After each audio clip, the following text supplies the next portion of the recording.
I'm so happy that this was confirmed because console players probably thought we were just whining. The new Elden Ring Nightreign patch is here, 1.01.1. And with it comes a bunch of improvements, changes, and tweaks, including a heavy focus on making solo play more accessible. So without further ado, my friends, I've got a hands-on with it for you so that I can talk you through what has actually changed and how likely it is to affect you. So let's jump into a game and the patch notes themselves and see exactly what is different now in Nightreign patch 1.01.1. Let's start by looking at the two biggest things that we already knew. So firstly, straight off the bat, the effect automatic revival upon defeat, which allows revival once per night boss battle, has been added to solo expeditions. So of course I had to go and check out what that actually meant straight away. Is this something that you start off with? Do you need to find it or purchase it like you would a Wending Grace? Because before it came out, I thought if this is just a straight up free revive once per day when soloing, this sounds incredibly powerful. And I can now confirm that you do literally start with a passive buff just sitting in your inventory. Not even in your inventory, it doesn't even take up any space. Just a passive buff that replicates the effect of the Wending Grace. And this is stackable, so if you want to buy 1 or 2 Wending Graces, then you have 2 or 3 extra lives. Because yes, at the start of each day, you will regain this allow automatic revival once per night effect. And of course, this death to the Elder Lion here was absolutely intentional, purely just to see if this would take effect during the day. And I can confirm that this does only apply during a night boss once per night. But when you get to day 2, you will regain this charge. This already by itself is a huge buff to solo players, absolutely enormous. But now let's also talk about the rune increases before I then go on to talk to you about the plethora of other incredible changes in patch 1.01.1. So firstly, as they stated, the amount of runes would also be increased in solo, though we didn't know how significant this change would be. Straight away here you can see that normally clearing out the first little camp of enemies gives you around 4 to 4,500 runes. However, now after the change, this is closer to 7,000. So not quite double, but a substantial increase. And just to make sure that wasn't a one-off, if we also use the Night 1 boss as another example, again, previously, both in solo and multiplayer, the Night 1 boss would give you somewhere in the range of 25 to 26,000 runes, sometimes a smidge more. And during my testing, it was ranging from around 40 to 50,000 runes now. Huge increase.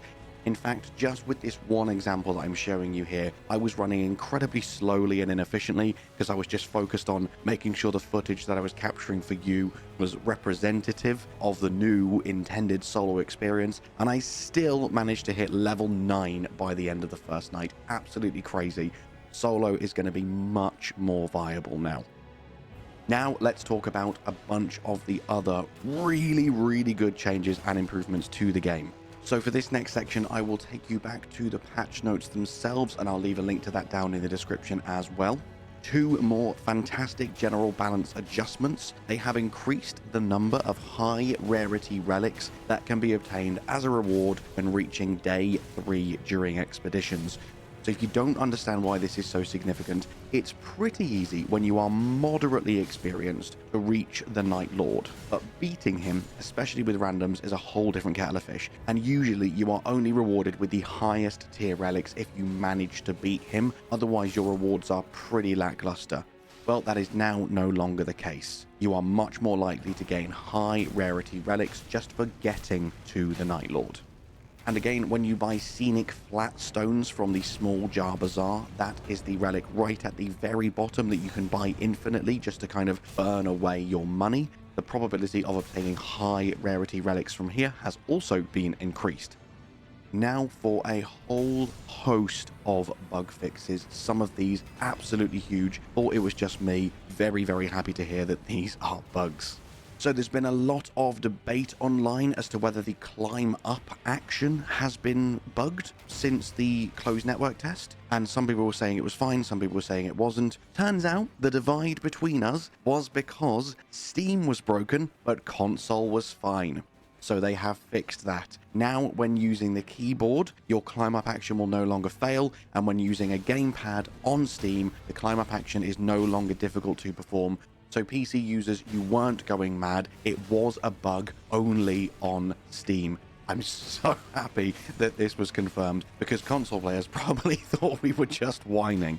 Also, apparently on the PC, graphics weren't rendering correctly when low was selected in quality settings. It hasn't been elaborated on exactly what this means, whether it was just that they looked worse or whether there was more of an impact on your PC than there should have been. But either way, that's been fixed. And now for lots of the character-specific bugs. Let's see which classes weren't working and how that's going to affect your gameplay. So firstly, the Duchess is even better now, because Restage would not trigger the build-up from status ailments from your teammates' attacks, only from your own. So she's now even stronger than she already was.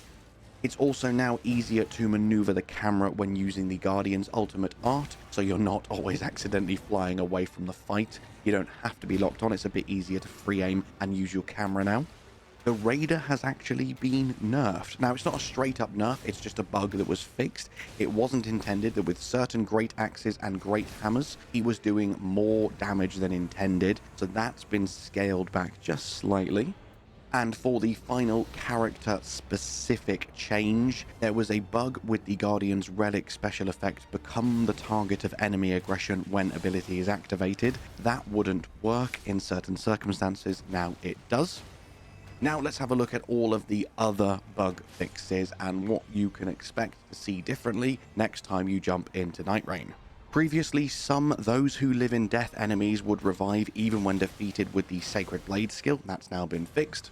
Bloody Slash wasn't building up bleed status on enemies, now it does. And Ghost Flame Ignition wouldn't trigger under certain circumstances, and now it does. Another weapon art that was bugged, the Moonlight Greatsword skill, when you produce the Wave of Light released by the strong attack. Again, that wouldn't build up Frostbite buildup, now it does. Both Magic Shot and Enchanted Shot have also been improved. The speed of the arrows was slower than expected, that has now been fixed. This is a weird and wonderful bug that I must admit I didn't know was in the game. The attack range of Rock Sling was longer than expected when using the staff in your left hand. That's now no longer a thing. Also, enemies' max HP wasn't reducing when hitting them with the Black Blade. That's no longer a thing, that now works again.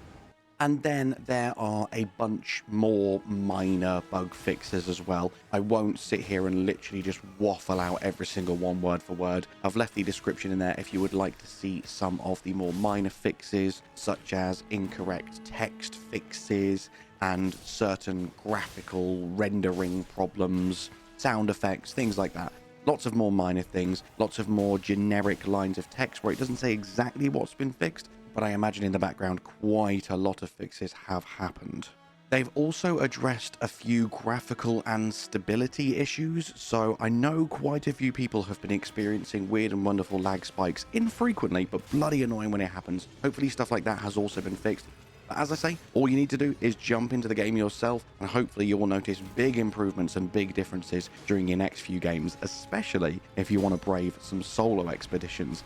And if you would like to see someone in action who has beaten all bosses solo, make sure you jump into my live stream later on today, if you are watching this the day the video came out, because I am going to be doing some solo permadeath attempts of all bosses. And if you don't want to venture into solo and you would just like a team to play with, make sure you're subscribed to the channel and make sure you jump into my Discord server, where there is a bunch of people ready and waiting to join you in groups, including myself. With that, my friends, that is all I had for you today. I hope you continue to enjoy Nightreign for the foreseeable. I personally think it's incredible. And the last thing for me to say is thank you so much for watching. I hope you have an amazing day, and I'll see you in the next one. Bye-bye.